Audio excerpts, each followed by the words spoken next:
स्वागत है आप सभी का आज के इस वीडियो में। आज के इस वीडियो में हम क्वेश्चन नंबर 42 करने वाले हैं, जो कि है सोलर पावर लिमिटेड का। ये जो एक क्वेश्चन है, इस क्वेश्चन में हम फुल फ्लेजेड कैश फ्लो करने वाले हैं। पूरा का पूरा सीएफएस पहली बार हम एक साथ बनाएंगे। ठीक है। तो इससे पहले भी तो सर बहुत सारे क्वेश्चन थे सीएफएस के। सीधा यही क्यों? क्योंकि बेटा इस क्वेश्चन में ही थोड़ा जान है, बाकी सब तो आसान है। ठीक है। तो इसमें पूरी आपको बैलेंस शीट दे रखी है। बैलेंस शीट के बाद नोट्स टू अकाउंट्स दे रखे हैं, और नोट्स टू अकाउंट्स के बाद आपको एडिशनल इन्फॉर्मेशन कुछ कुछ चीज़ें दे रखी हैं। ठीक है। अ machine, a piece of machinery costing 48,000, on which accumulated depreciation was 32,000, was sold for 12,000। तो क्योंकि ये एडजस्टमेंट दे रखी है तो हमें क्या बनाना पड़ेगा बेटा? मशीनरी अकाउंट बनाना पड़ेगा। अच्छा, गुडविल के बारे में देखो, गुडविल के साथ क्या हो रहा है। ये प्रीवियस ईयर है, ये करंट ईयर है। यहाँ पर वैल्यू कम हो रही है, 224 से 80 रह जा रही है। तो ये जो वैल्यू कम हो रही है इसको क्या बोलेंगे कि भैया गुडविल क्या हुई है? एमोर्टाइज हुई है। अगर गुडविल एमोर्टाइज होती है तो वो कहाँ आती है? ऑपरेटिंग में। और अगर गुडविल की वैल्यू बढ़ती है, अगर यहाँ से मान लो कि भाई 224 से मान लो 3 लाख हुई होती, बढ़ बढ़ रही होती, तो वो परचेज मानी जाती। और परचेज होती तो वो किस तरफ आती? इन्वेस्टिंग में आती। यहाँ पे मशीन की वैल्यू दे रखी है हमें, और एक्यूमुलेट डिप्रेशन की भी वैल्यूज दे रखी हैं। इन वैल्यूज को हम पुट करेंगे इनके सेपरेट अकाउंट्स में, ओपनिंग और क्लोजिंग के तौर पे। ओपनिंग वाली ये है, क्लोजिंग वाली ये वाली दो हैं। ठीक है। यहाँ पे सरप्लस दे रखा है। सरप्लस में कौन से वाला वैल्यू लेते हैं बेटा? डिफरेंस। तो इन दोनों का डिफरेंस लेंगे। अब हमें कैश फ्लो स्टेटमेंट पूरा प्रिपेयर करना है। उससे पहले हम क्या कर लेते हैं, मशीनरी अकाउंट और एक्यूमुलेट डिप्रेशन अकाउंट प्रिपेयर कर लेते हैं। इसका छोटा सा मैं एक बता दूं कैलकुलेशन। कैलकुलेशन समझिए। यहाँ पर अगर हम देखें 48,000 की वो मशीन थी, उसके ऊपर आज तक का टोटल डिप्रेशन कितना लगा? 32,000 लगा बेटा। 32,000 माइनस करा, माइनस करके बचेगी वैल्यू कितनी? 16,000। उस 16,000 की चीज़ को हमने कितने में बेच दिया? 12 में बेच दिया सर। तो 4 का क्या हो गया अपने को? नुकसान। ठीक है ना। तो ये जो नुकसान है इसको हम रिकॉर्ड करेंगे अपने अकाउंट में। ठीक। चलिए सबसे पहले अकाउंट की प्रिपरेशन करते हैं। अकाउंट में सबसे पहले ओपनिंग और क्लोजिंग बैलेंस रिकॉर्ड कर लेते हैं, 20 और 25 40।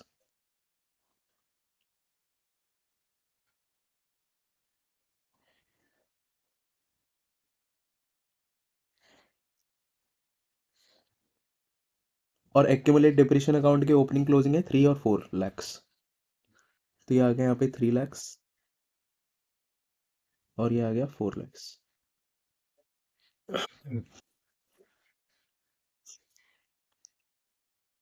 और हमने पीछे प्रीवियस क्वेश्चंस में देखा है, सीखा है कि जो भी मशीन हम बेच रहे होते हैं उसके ऊपर अगर आज तक का टोटल डिप्रेशन हमें दे रखा है, तो वो सारा का सारा डिप्रेशन हम एक्यूमुलेट डिप्रेशन अकाउंट से निकाल के कहाँ पे ट्रांसफर करते हैं बेटा? वो एक्यूमुलेट डिप्रेशन अकाउंट से निकाल के हम ट्रांसफर करते हैं बेटा मशीनरी अकाउंट में। ठीक है ना। तो उसको ऐसे ही रिकॉर्ड किया जाएगा, टू मशीनरी अकाउंट के नाम से। टू मशीनरी अकाउंट 32,000, ये यहाँ पर आ जाएगा बाय एक्यूमुलेटेड डेप्रिसिएशन अकाउंट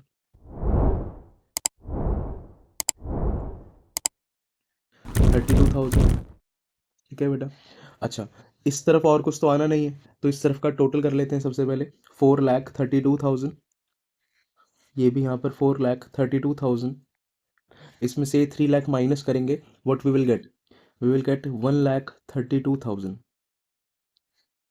और यहाँ पर हमारा बैलेंस किस नाम से आएगा बेटा? डेप्रिसिएशन के नाम से आएगा।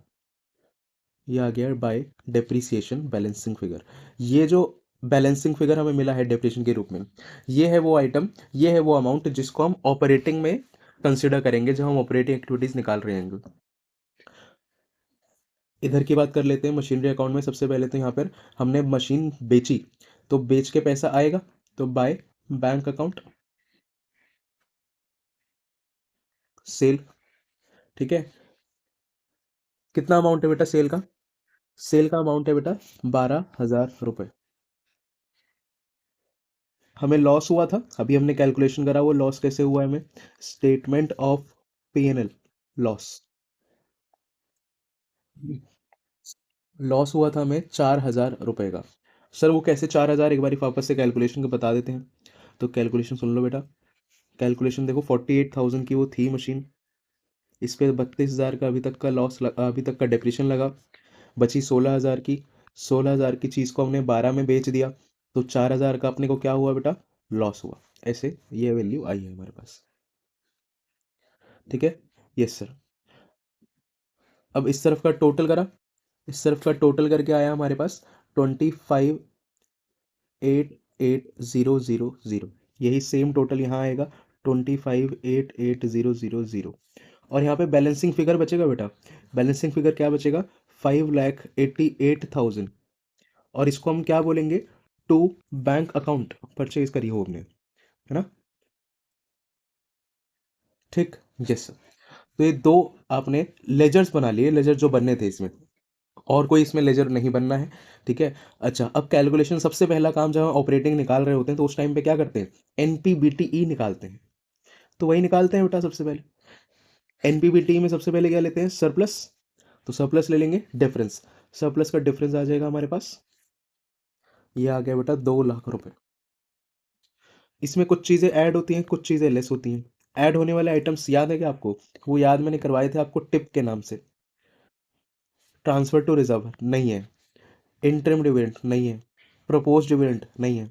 Provision for tax, provision for tax के बारे में एक बार चीज़ देख लीजिए। प्रोविजन फॉर टैक्स जो है, कई बार आपको क्या दे रखा होता है, शॉर्ट टर्म प्रोविजन दे रखा होता है। और अगर क्वेश्चन में आपको शॉर्ट टर्म प्रोविजन दे रखा है, we will assume, we will assume कि भाई शॉर्ट टर्म प्रोविजन ही प्रोविजन फॉर टैक्स है। तो इसको याद रखिएगा, प्रोविजन फॉर टैक्स यही है प्रोविजन फॉर टैक्स। और यहाँ पर हम जो लेते थे प्रोविजन फॉर टैक्स, कौन से वाला लेते हैं बेटा, previous year current year. Sir current year लेते हैं, तो करंट ईयर लेंगे। ठीक है, 1 lakh rupees.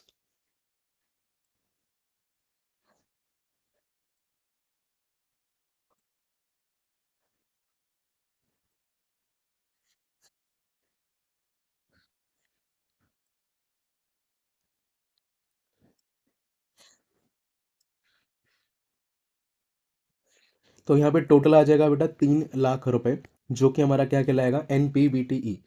Understood, yes.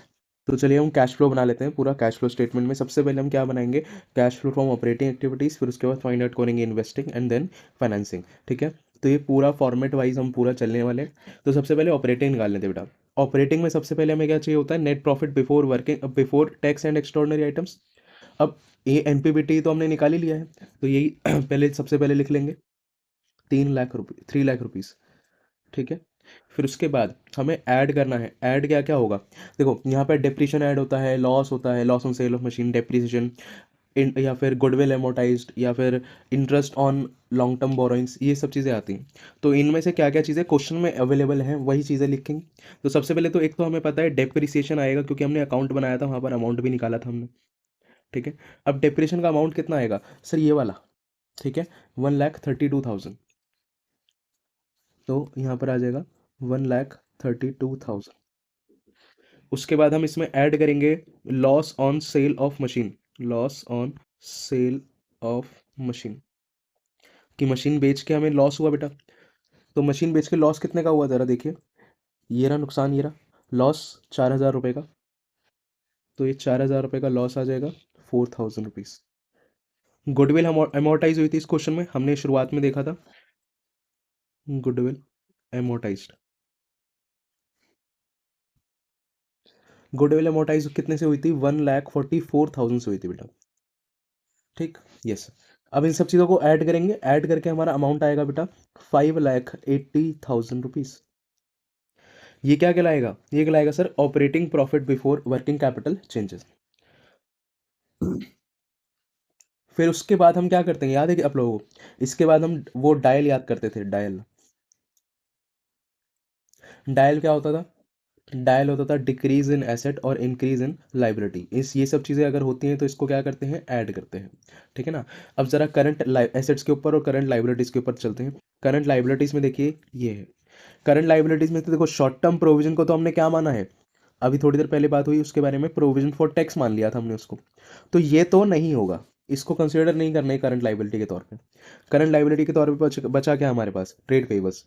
Trade payables में 4,08,000 से अब वो कितने का हो गया, 3,58,000 का हो गया। तो 50,000 का डिफरेंस आया, कमी हुई है, तो उसको रिकॉर्ड किया जाएगा यहाँ पर, decrease in trade payables.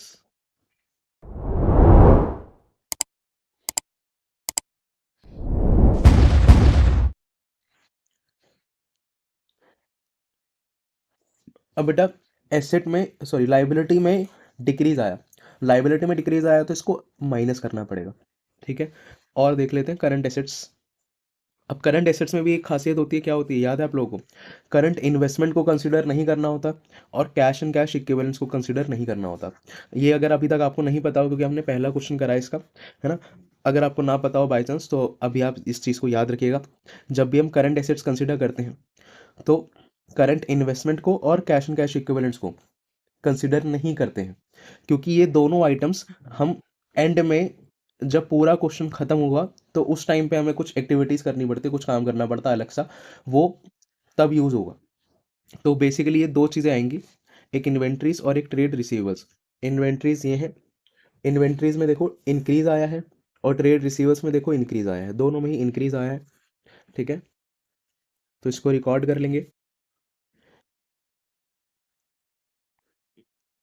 Increase in inventories और increase in trade trade receivers.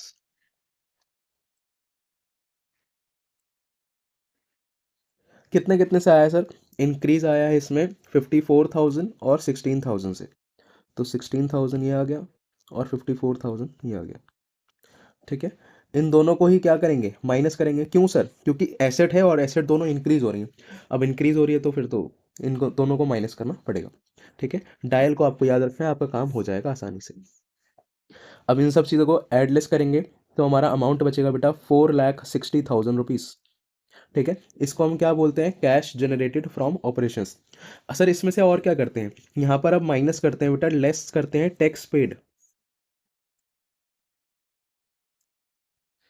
अब अगर टैक्स पेड हमने माइनस करना है तो टैक्स पेड कौन से वाला, जब क्वेश्चन में टैक्स पेड अलग से नहीं दे रखा होता तो हम क्या मान लेते हैं, प्रोविजन फॉर टैक्स को ही टैक्स पेड मान लेते हैं, प्रोविजन फॉर टैक्स। लेकिन कौन से वाला सर, प्रीवियस ईयर वाला। अब वो प्रीवियस ईयर वाला कितना दे रखा है, मैं दिखाता हूँ आपको, शॉर्ट टर्म प्रोविजन के नाम से दे रखा है, शॉर्ट टर्म प्रोविजन के नाम से आपको दे रखा है, और वो कितना है, 1,54,000। 1,54,000 को हम क्या करेंगे इसमें से minus,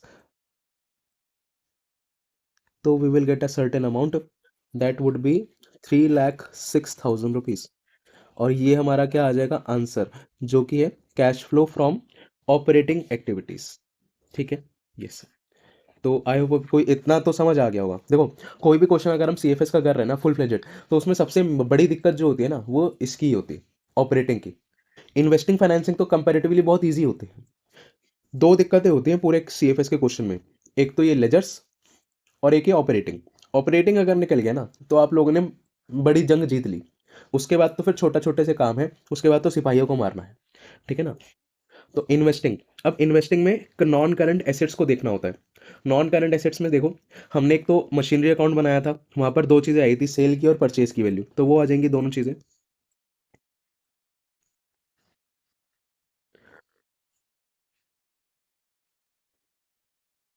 proceeds from sale of machine, और एक payments for purchase of machinery, payment for purchase of machinery. Proceeds कितना आया था, देखो अकाउंट बनाते हैं, अकाउंट बनाया था हमने, ये 12,000, ये 5,88,000, तो ये दोनों वैल्यूज आएंगी। सेल वाली वैल्यू कितनी थी, 12,000, तो ये 12,000 आ जाएगा, ठीक है। और पेमेंट फॉर परचेज कितने का था, 5,88,000 का, तो 88,000 आ गया, क्योंकि पेमेंट है तो इसको माइनस में लिखेंगे। अच्छा बेटा, अब इस क्वेश्चन में इंटरेस्टिंगली हमें इन्वेस्टिंग में और कुछ भी नहीं दे रखा, क्योंकि इन्वेस्टिंग में मैं आपको याद दिलाता हूँ नॉन करंट एसेट्स होती थी। अब नॉन करंट एसेट्स के तौर पे देखो क्या है, ये है दो चीज़ें, एक प्रॉपर प्रॉपर्टी प्लांट इक्विपमेंट है और एक इनटेंजिबल एसेट है। प्रॉपर्टी प्लांट एंड इक्विपमेंट का मतलब तो हमने देख ही लिया, मशीनरी, जो कि हमने नोट्स टू अकाउंट्स में भी देखा, मशीनरी थी बस। और थर्ड पॉइंट पे जो इंटेंजिबल एसेट है उसमें सिर्फ गुडविल था, और गुडविल तो अमोर्टाइज हो रही है, तो उसको यहाँ पर कंसिडर करेंगे नहीं। ठीक है ना?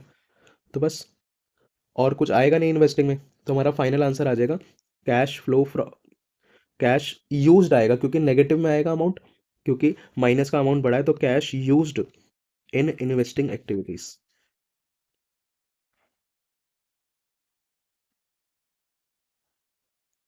वो अमाउंट आ रहा है बेटा अपने पास 5,76,000।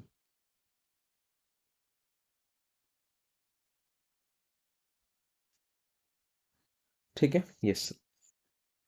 अब हम निकाल लेते हैं बेटा cash flow from financing activities. अब फाइनेंसिंग एक्टिविटीज में हमें क्या देखना होता है, जैसे शेयर कैपिटल देखना है, नॉन करंट लाइबिलिटीज देखनी है, इन सब चीज़ों को देखना है। तो आ जाओ, सबसे पहले शेयर कैपिटल को ही देख लेते हैं। देखिए, शेयर कैपिटल के साथ क्या हुआ है, शेयर कैपिटल 2 लाख से बढ़ी, तो यानी हमने शेयर्स इशू करे होंगे, proceeds from share of issue आएगा। लॉन्ग टर्म लाइबिलिटी ये भी इंक्रीज हुआ है, तो यहाँ पर भी पैसा आया होगा। ठीक है, ये दो चीज़ें ही आती हैं, इन दो चीज़ों के अलावा कुछ आता नहीं। हमें ना तो इंटरेस्ट के बारे में कुछ बोला गया, ना तो डिविडेंड के बारे में कुछ बोला गया, अदरवाइज वो सब चीज़ें भी आती हैं। ठीक है, यस सर। तो सबसे पहले शेयर, ये आ जाएगा proceeds from issue of shares.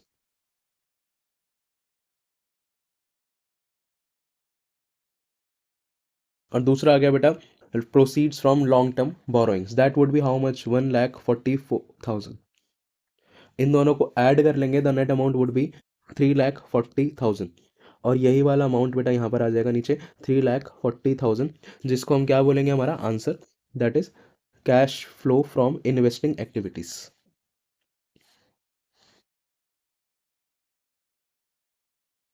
मैंने शायद कैश फ्लो फ्रॉम इन्वेस्टिंग बोल दिया, cash flow from financing activities, sorry. ठीक है, चलिए। अब अब समझिएगा कि ये जो काम अब करने वाले हम, ये एक नया काम है आप लोगों के लिए। ठीक है ना? तो इसको ज़रा बहुत ध्यान से देखिएगा, क्योंकि ये थोड़ा नया है आप लोगों के लिए। तो ये देखो, ये नंबर 1 लिखा है। ठीक है, ये नंबर 2 और ये नंबर 3। ठीक है, बेसिकली हमारे पास 3 वैल्यूज़ आई, एक ऑपरेटिंग वाली, एक इन्वेस्टिंग वाली, और एक फाइनेंसिंग वाली। इन 3 वैल्यूज़ को हमें क्या करना है बेटा, ऐड करना है। ठीक है, और ऐड करके हमें क्या पता चलता है, नेट इंक्रीज या डिक्रीज। इस क्वेश्चन में इंक्रीज हो रहा है, तो यहाँ पे सिर्फ इंक्रीज लिखा मैंने, लेकिन नेट इंक्रीज या decrease in cash and cash equivalents. ठीक है ना? अब वो कैसे आएगा, इन तीनों अमाउंट्स को ऐड करके, 1, 2, 3, इन तीनों अमाउंट्स को ऐड करके जो फाइनल आंसर आएगा वो हम यहाँ लिखते हैं बेटा। ठीक है, तो तीनों अमाउंट्स को ऐड करके जो हमारा आंसर आ रहा है, दैट इज 70,000 रुपीज। ठीक है, आप अगर प्लस करना चाहें तो प्लस करके देख सकते हैं, 1, 2 और ये 3, ये तीनों अमाउंट्स को अगर आप ऐडअप करते हैं तो आपका अमाउंट 70,000 आएगा। फिर इसमें हमें एक एक्स्ट्रा काम करना पड़ता है आगे चल के, वो क्या है सर, समझिए। फिफ्थ पॉइंट देते हैं हम उसको, ऐड करते हैं हम इसमें opening balance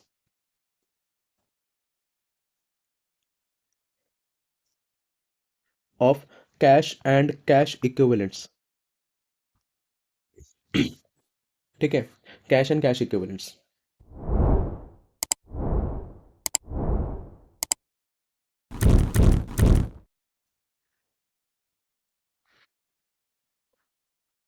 opening balance of cash and cash equivalents.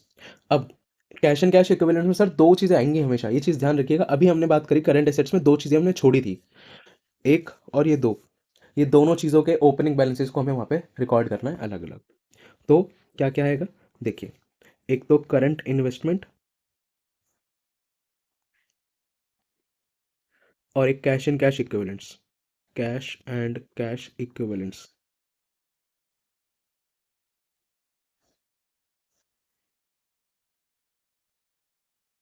Current investment का वैल्यू कितना है, ओपनिंग वाला, ओपनिंग वाला है सर 3 लाख रुपीस,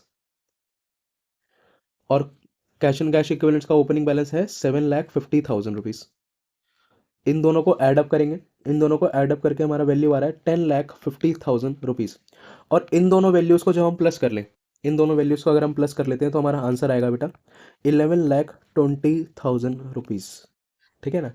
और अब खासियत सुनना, it should be, it should be equal to closing balance of cash and cash equivalents. और closing balance cash and cash equivalents का मतलब क्या है? मतलब कि ये दोनों वैल्यूज का, करंट इन्वेस्टमेंट का और कैश एंड कैश इक्विवेलेंट्स का। तो 4,80,000 प्लस 6,40,000, इन दोनों को अगर आप एड अप करते हो तो हमारा आंसर कितना आना चाहिए? 11,20,000 आना चाहिए। ठीक है, ये है। अब अगर आप इन दोनों को ऐड करके देखते हैं तो आपका 11,20,000 ही आ रहा है। तो इससे हम अपना आंसर क्रॉस वेरीफाई भी कर सकते हैं बेटा CFS में। ठीक है, तो CFS में क्रॉस वेरीफाई हो जाता है हमारा आंसर, क्योंकि हमें आंसर पहले से एक तरीके से पता होता है क्वेश्चन में। ठीक है, तो ये क्लोजिंग बैलेंस को लिखेंगे अब यहाँ पे 6th पॉइंट बना के, closing balance of cash and cash equivalents.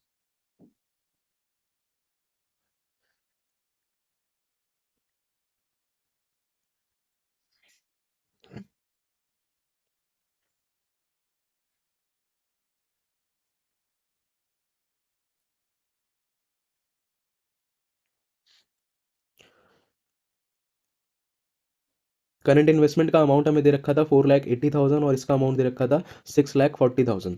अगर हम इन दोनों को ऐड अप करें तब भी हमारा यही आंसर आ रहा है, दैट मीन्स हमने सही करा है। ठीक है, यस सर। तो आई होप आपको ये पूरा का पूरा क्वेश्चन समझ आया होगा। और अगर क्वेश्चन समझ आया है, वीडियो अच्छी लगी है, तो वीडियो को लाइक करना ना भूलें, चैनल को सब्सक्राइब कर लें। चलिए मिलते हैं नेक्स्ट वीडियो में एक अच्छे से शानदार क्वेश्चन के साथ।